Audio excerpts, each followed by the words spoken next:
Ukraine Russia యుద్ధం ముగింపు ప్రయత్నాల్లో ట్రంప్ వ్యూహం మార్చారా? పుతిన్ను ఒత్తిడి చేసి ఉపయోగం లేదని రియలైజ్ అయ్యారా?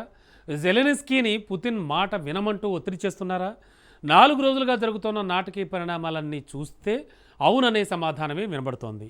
ఇప్పటి వరకు పుతిన్ దారికి రాకుంటే ఉక్రెయిన్కి లాంగ్ రేంజ్ క్షిపణులు ఇస్తానని బెదిరించిన ట్రంప్ వైట్ హౌస్లో భేటీలో మాత్రం జెలెన్స్కీనే పుతిన్ రూట్లోకి వెళ్ళమని చెప్పారు.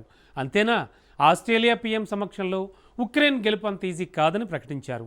ఈ పరిణామాలన్నీ సీజ్ ఫైర్ కోసం తిరిగి జెలెన్స్కీనే ఒత్తిడి చేయాలని ట్రంప్ డిసైడ్ అయ్యారనే చెబుతున్నాయి. ఇంతకు ఇప్పటి వరకు ఉక్రెయిన్కి అనుకూలంగా వ్యవహరించిన ట్రంప్ ఉన్నట్టుండి పుతిన్ వైపు ఎందుకు టర్న్ అయ్యారు?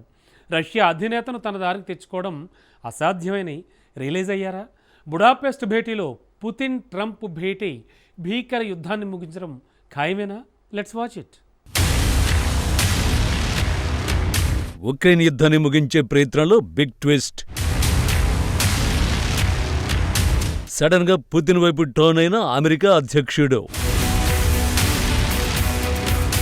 వార్ జోన్లో రష్యా అధ్యక్షుడి మాట ఫైనల్ కాబోతోందా? నేను పవర్లోకి వస్తే 24 గంటల్లోనే యుద్ధం ఆపేస్తా. అమెరికా అధ్యక్ష ఎన్నికలో ట్రంప్ ఇచ్చిన ప్రధాన వాగ్దానం ఇదే. మేక్ అమెరికా గ్రేట్ అగైన్ నినాదానికంటే ఈ హామీనే ఎక్కువగా ప్రజల్లోకి తీసుకువెళ్లారు. యుద్ధంలో ఉక్రెయిన్కు అనవసరంగా కోట్ల డాలర్లు ఇస్తున్నారని, యుద్ధం ఆగిపోతే ప్రపంచానికి పట్టిన పీడ విరగడవుతుందని పెద్ద పెద్ద డైలాగులు కొట్టారు. తీరా అమెరికా అధ్యక్షుడైన తర్వాత యుద్ధాన్ని ఆపలేక ఆపసోపాలు పడుతున్నారు.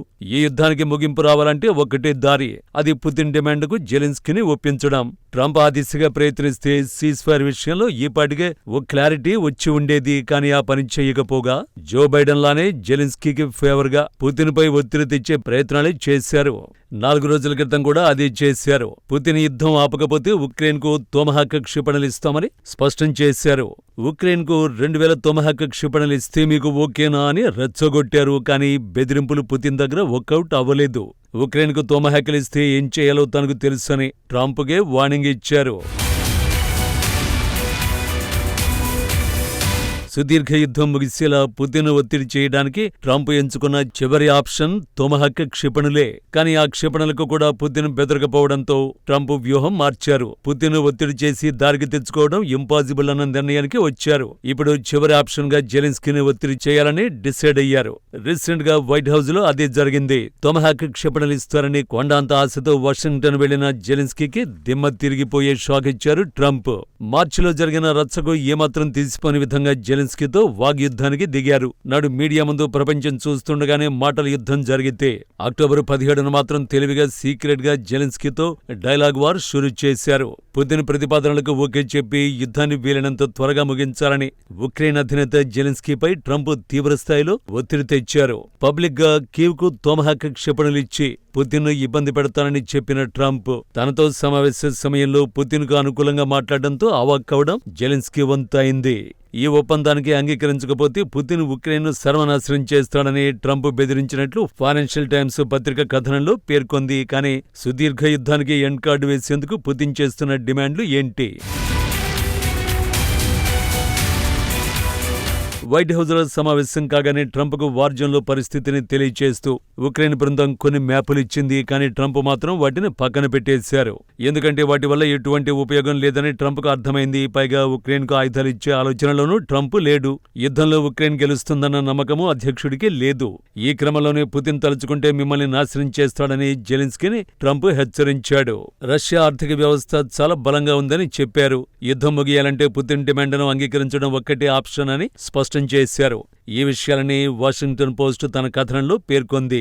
జెలెన్స్కీతో భేటీకి ముందు పుతిన్తో టెలిఫోన్లో చర్చించారు.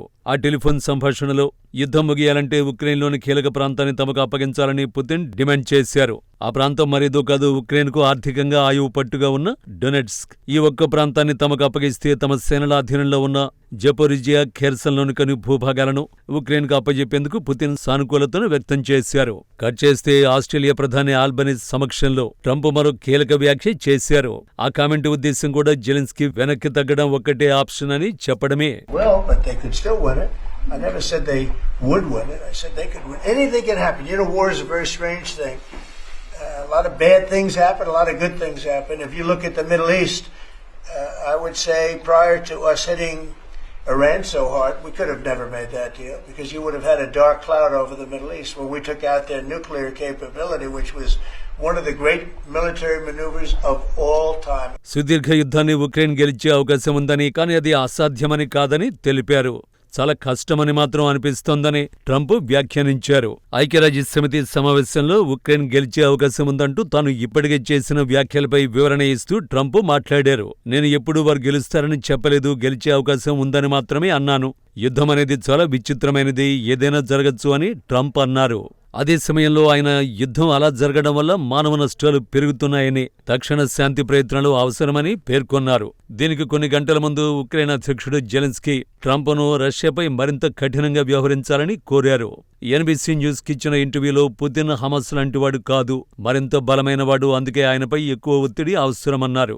జెలెన్స్కీ అమెరికా నుంచి దీర్ఘశ్రేణి టొమహాక్ క్షిపణులు అందించాలని కూడా విజ్ఞప్తి చేశారు. కానీ ట్రంప్ మాత్రం సుదీర్ఘ యుద్ధంలో ఉక్రెయిన్ గెలుపునకు గ్యారంటీ లేదంటూ జెలెన్స్కీకి షాక్ ఇచ్చారు. పరోక్షంగా పుతిన్ డిమాండ్కు అంగీకరించడం ఒక్కటే జెలెన్స్కీ ముందు ఉన్న ఆప్షన్ అనే సంకేతాలు పంపుతున్నారు. నిజానికి 11 ఏళ్లుగా డొనెట్స్క్ రీజియన్ను స్వాధీనం చేసుకోవడానికి పుతిన్ తీవ్రంగా ప్రయత్నిస్తున్నారు. కానీ ఉక్రెయిన్ సైన్యం ప్రతిసారి రష్యాను వెనక్కి నెట్టేసింది.